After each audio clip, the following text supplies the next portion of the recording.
go ahead and questions submitted by people in the congregation.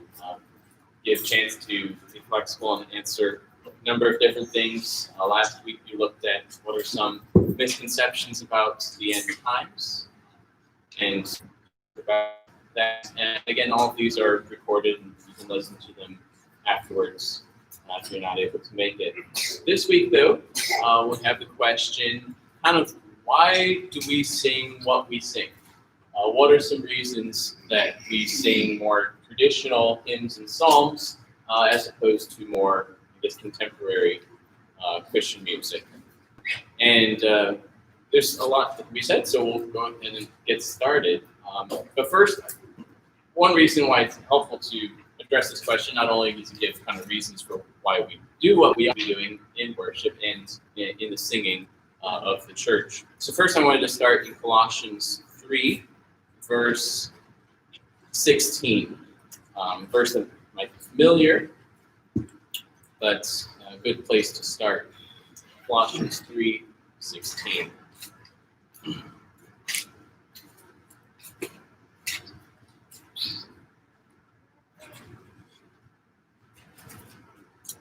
Right there, the Apostle Paul says, "Let the word of Christ dwell in you richly, teaching and admonishing one another in all wisdom, singing psalms and hymns and spiritual songs, with thankfulness in your hearts to God."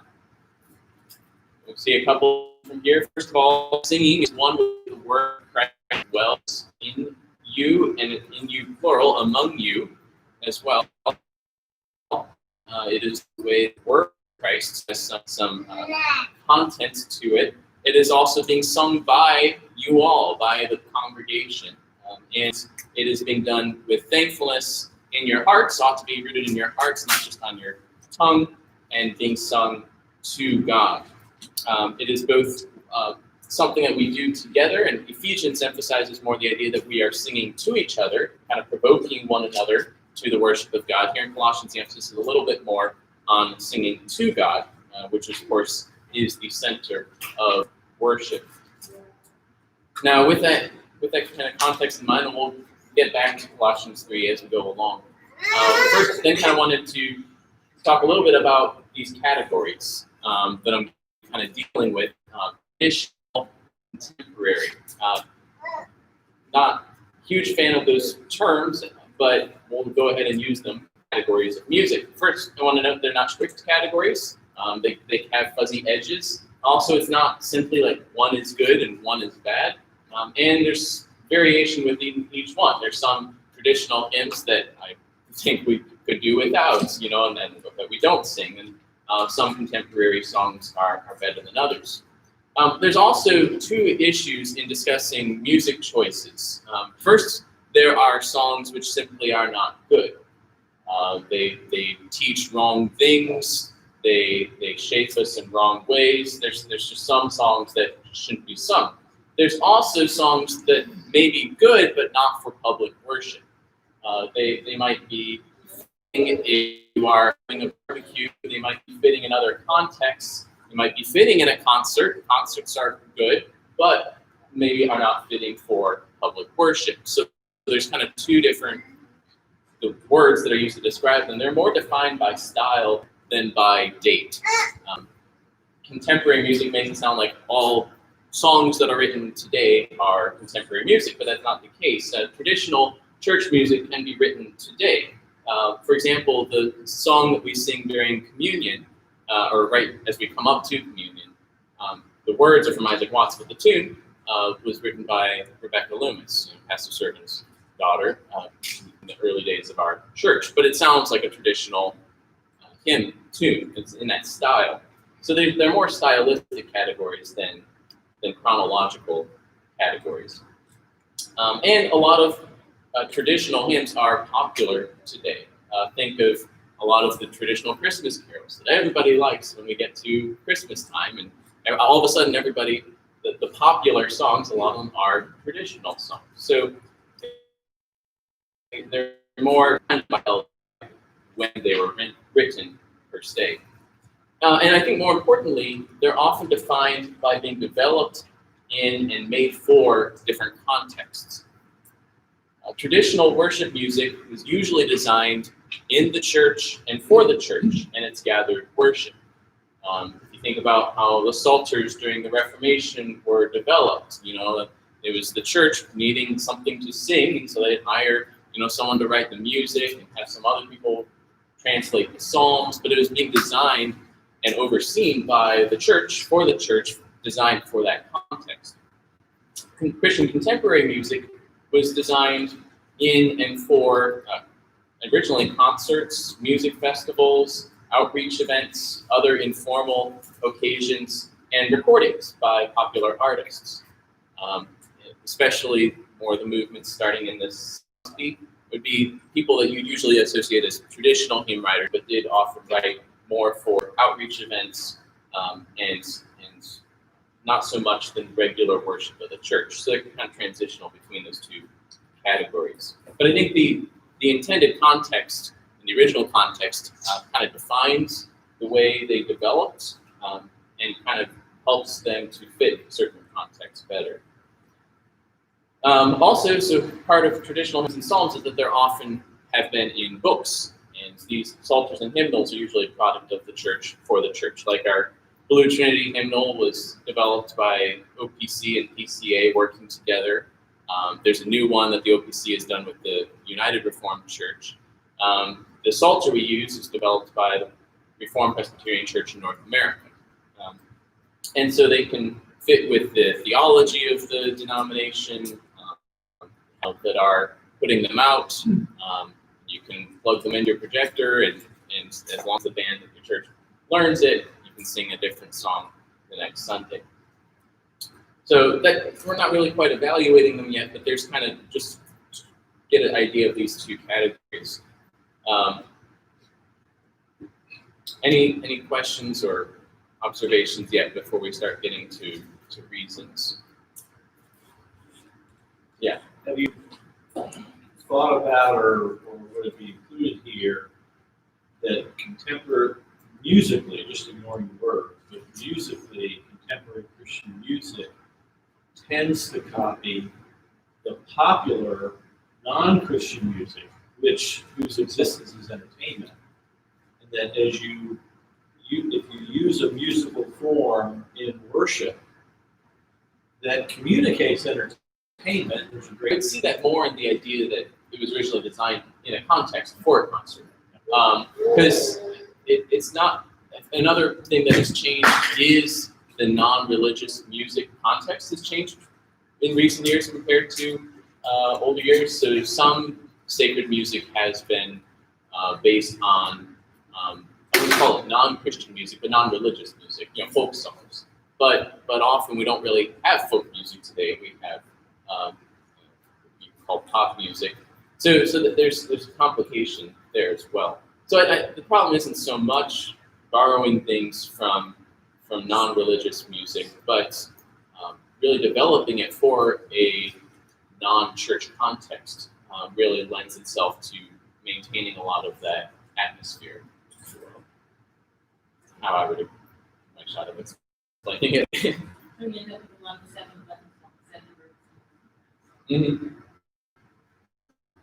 Yeah, there's a lot more repetition. Again, broadly speaking, and that lends itself somewhat to the context that you put in a little bit more. All right, so let's get to reasons then why we sing what we sing. I think first principle which supports this is the idea that the Psalms set the standard for worship songs. Well, again, we should look to the Bible. What should we be singing in worship? Well, let's look at first the songs that God gave us for worship and use that both as things that we should sing as well as models for other songs that we will sing. Similar to how in prayer, where do you go to learn how to pray? Well, you go to Scripture. You look at the prayers there that are both things that we should pray, like the Lord's Prayer, as well as models sung. And that's one area where Christian contemporary music and later 1800s, 1900s traditional hymns even have seen psalms drop out. And so psalms throughout the church history have been the core of the church's songs. It's not been exclusive psalmody, although in some cases it's been that way. But even when it's not been exclusive, it's still usually been substantial core to the church's music. And a lot of traditional music based itself more on the Psalms. If you think of Isaac Watts, a lot of his hymns are what he called the Psalms put in the language of the New Testament, where he can explicitly put Jesus Christ in it, but still borrowing a lot of the thought, the emotion, the flow from the Psalms. Martin Luther was very much the same in his hymns that he wrote. For example, A Mighty Fortress is Our God takes its inspiration from Psalm 46. So he's kind of almost an expository hymn. Whereas Christian contemporary music, sometimes they'll borrow a line from a psalm, but they really don't borrow the form. And a lot of the attitude is also lacks some of the important things that the psalms often have. We'll get to the idea of reverence being one of those, and the fear of God. So first of all, we should be singing the psalms. That's why we have a psalter. But the second, we should be singing hymns that are based on the psalms in their topics, focus, desires, attitudes, forms. Part of that also is the psalms. Sometimes they'll have repetition, but mostly like one or two of the psalms have a refrain that repeats. For the most part, though, they have a lot of content. They are poetical. It's not just like reading of prose, but it is still a logical flow or an emotional flow where there's definite content. It's not just the same thing repeated over and over. And that relates to kind of the second point here. Songs for public worship ought to be both poetical as well as have substantial content. We ought to sing with the spirit and with the mind. So 1 Corinthians 14 is another text that explicitly addresses the type of thing we should be singing. There it's in the context of tongues, where you're singing something that you don't understand, or at least other people don't understand, but even himself. So 1 Corinthians, let's start in verse 13 for context, but mostly focusing on verse 15.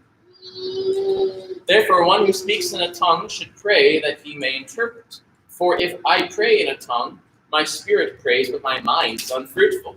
What am I to do? I will pray with my spirit, but I will pray with my mind also. I will sing praise with my spirit, but I will sing with my mind also.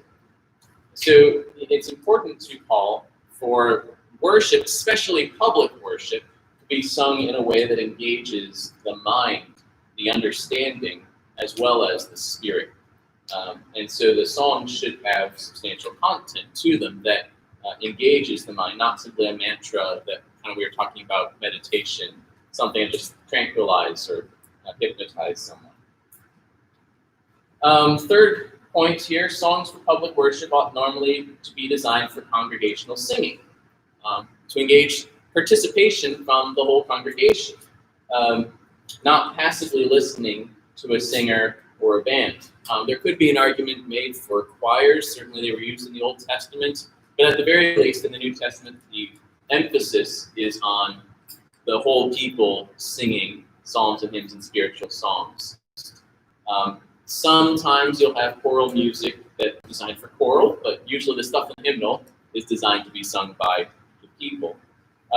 Christian contemporary music is usually designed for individual performance. That's how it originates with a popular artist. Everyone kind of thinks it's catchy and wants to sing it at church, but it's really designed for that individual artist. Now, there's some contemporary artists that have noticed this and tried to move in a different direction, but still, broadly speaking, that's how it often happens.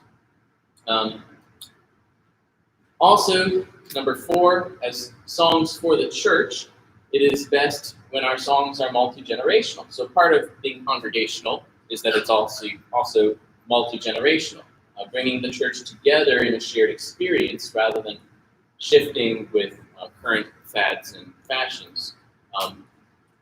Growing up, early on, we went to a church where, because everyone wanted their own music, and you have the children's music. I remember one song. The chorus was na na na na na na na na na na na na na na na na na na na. Really engaging the mind there.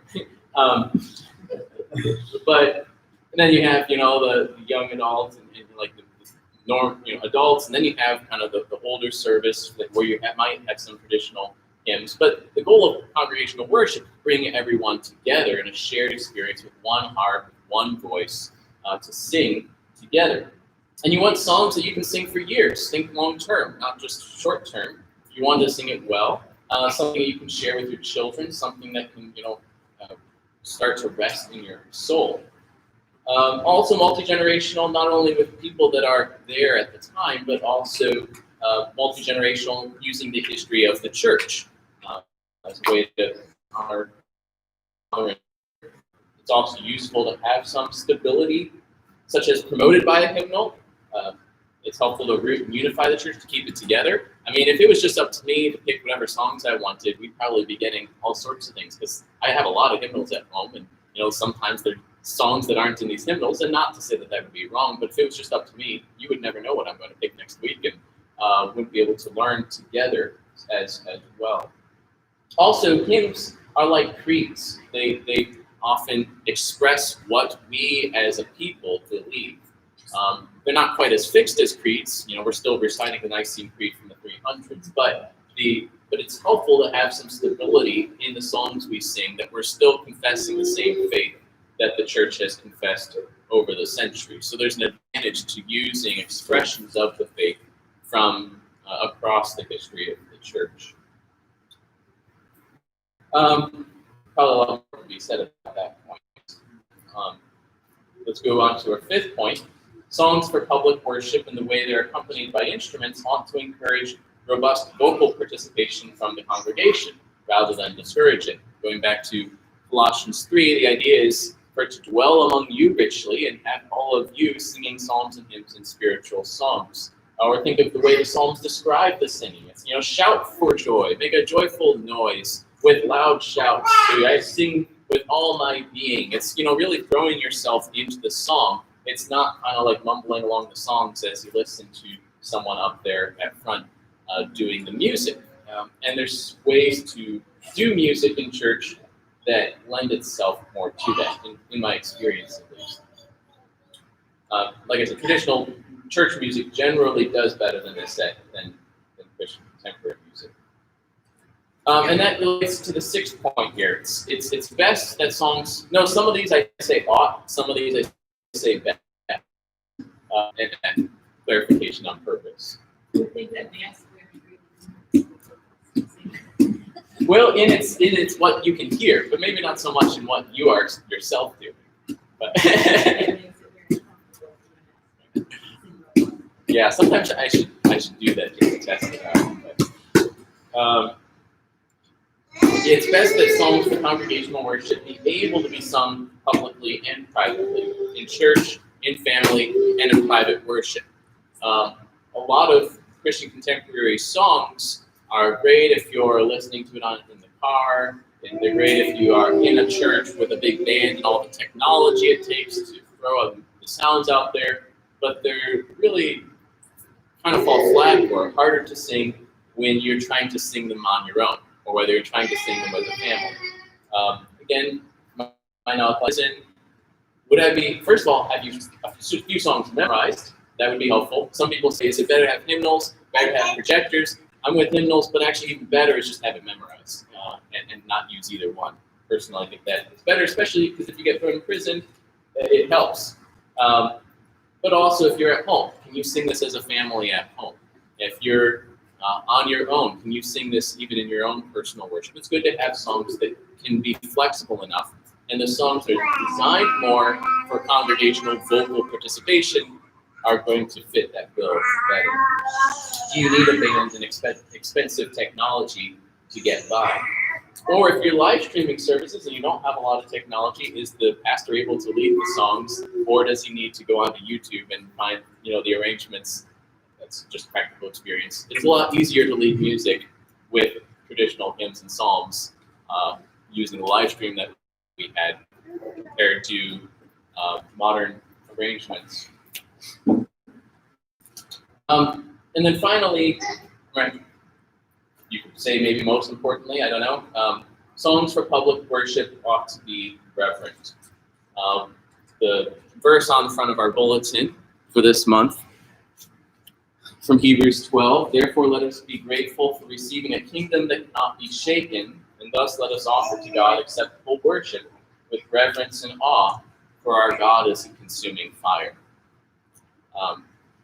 We should be grateful, but we should also have reverence and awe, and our music should reflect that. That's one place where some songs might be fitting if, in other contexts, if you're, again, having a barbecue, or if you're just driving down the road, if you're goofing off with your kids, but are not going to be as fitting in worship God. And there's a difference, and it requires something different. And you need to pay attention to the atmosphere created by the lyrics and by the music. There is a place for informal, light-hearted music, but not in the worship of God. God is weighty. He is not light. Worship needs some formality, and that's part of having more weightiness, is that it does requires a little more formality about it. And that's what people usually don't like, and why they pick contemporary music. It needs some gravitas. Most traditional church music does better than this than most Christian contemporary music. Some traditional music may fall flat on this as well, but again, generally speaking, that's the case. Contemporary Christian culture as a whole is generally irreverent. Isaac Watts would be another example. And that relates to something I think I was going to say near the beginning, is that will be somewhat copied in the songs. But yeah, those would be good examples as well, especially the ones in the New Testament. You have more of a New Testament feel to them. Is that kind of what you were thinking of? Yeah. I had Revelation. Okay, yeah, that's like in communion service. It's based on Revelation 5. You've touched on it and everything with the worship and reverence, but for the record and all, when choosing songs for a worship service, you or us, what would you say is the most important things to look for in choosing songs? I'll leave it at that. Sure. Yeah. So a lot of things we've mentioned, but okay. So substantial content, reverence. Besides those like general thing, the congregation's ability to sing it. I mean, sometimes they'll stretch you all, by adding one that's maybe less familiar, but trying to have not too many of those so we can join in singing them. But also, in addition to that, how do they fit in the service? Does it fit the place in the worship service too? If we've just had our sins forgiven being assured to us, so we're going to go back to confessing our sins. Some psalms you may be able to pull it off, but you want it to kind of flow with the song. Sometimes we'll have one after the sermon that tries to fit the sermon in some sense. So that's one thing to look for. Try to have at least 2 psalms in every worship service. Of course, there's psalms in the hymnal as well, so sometimes it ends up being more than that, but at least 2 from the Psalter. Some are more the worship of God, particularly praising Him. There's also songs that call upon Him to do something. There's also songs that are more a statement of faith of the congregation. This is what we believe. And usually try to have a mix of those, because different more of one of supplication. After the sermon sometimes is kind of a restatement of it, or an affirmation, like "Onward, Christian Soldiers," or something like that. One at the end, either of worship or a benediction, usually one of those categories. I don't know, is that kind of what you're thinking, or something more specific? Yeah, just for a follow-up. Yeah. So it'd be fair to say that the songs chosen, everything you said, the songs chosen would be something that focuses on the reverence that you mentioned, glorifying and worship of God, and must be biblically sound, of course. Right. And maybe cause a response of some sort from us, out of us, as to a drawing of worship. Right, yes. They have to be biblically sound. Sometimes I won't pick one because I come across a line. It's like, I don't know if we want to be singing that, But and then also it is supposed to be both expressive and formative. So it's supposed to be an expression of our feelings, and it's okay to use that word, but also our thoughts, the spirit and the mind. But it's also forming us. So it's also picking songs that we are supposed to feel, we are supposed to think. And the Psalms do that. It's like a parent teaching their child, say thank you. At first, that's a little artificial, but it's teaching the child this is the type of thing you're supposed to say in this context. And so picking hymns and psalms that both kind of lead us in doing what is right, but as well, when we're singing it, we're supposed to be singing it from the heart, kind of bringing our hearts in conformity to the words that we're singing.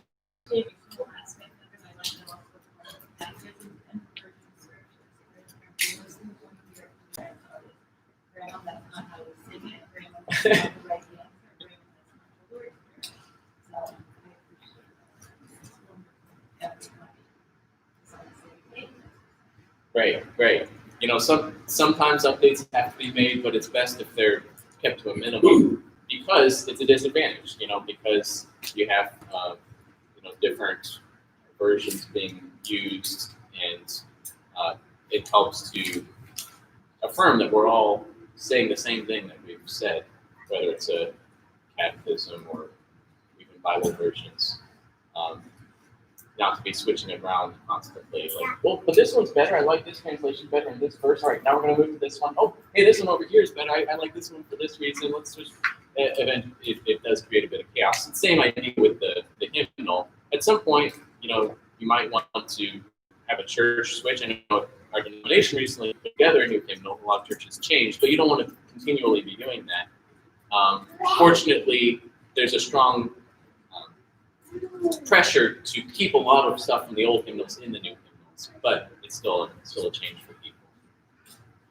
And we have plenty to pick from in the two that we have. I'm not even sure how to form this question where I'm going with, but I'll stumble along. Sure, there. probably last question too. Some churches seem to have gone to a format of outreach. And I can't really say it's along denominational lines, but it could in some respects. And I don't know if it's like spiritual milk for people who aren't engaging their minds yet. I wonder what long-term. And it might have a place for someone at a certain stage of life, or at least it might not be bad for someone at a certain stage of life. But eventually you kind of outgrow that. And the church is supposed to be more than just for people at the first stage of Christian discipleship. So yeah, probably a lot more could be said. But we want a church that's able to speak to people that don't know much. Certainly we want to be able to speak to the children. There are always going to be children that, even if there aren't other visitors, that are going to have to have things taught at a level they can understand, among people also teaching people who know a lot more and want them to keep growing as well. And so that's part of the challenge, but also the beauty of having a church that has all sorts of different people in it, rather than just focusing on one group and shaping the whole church to one stage of the Christian life. But, I gotta say something. all right. You use the word seeker sensitive. The church is not about seeking the lost, although that can be in there. Well, that's even different how they're using it. They're talking about the unbeliever being the seeker. We should be the seekers. Yeah. Seeking them. But the church's role is edification of the saints and to glorify God. It's not to dumb things down to reach those lost that come there necessarily. That might happen, but it's still about the edification of the saints and worship of God, not to be seeker saints. Yeah, I would say that the purpose, like in the confession, it says the purpose of the church is the gathering and perfecting of the elect. But beyond that, what is the purpose of this meeting here, this gathering? Probably weighted a little bit more on the perfecting the saints, and actually even more so, not even on you, but on on God, but communion of God and his people. But yeah, but 1 Corinthians 14 also talks about it should be at least be intelligible to the visitor so he knows what's going on and says, wow, God is among you. So there's sensitivity to that, but not like the whole thing is focused on them. It should be focused on God. All right, well, we can keep talking again as normal, but I'll have to turn off the recording, so if anyone needs to do something, get ready for worship, we can go ahead and do that. After talking about it now, let's go ahead and do it.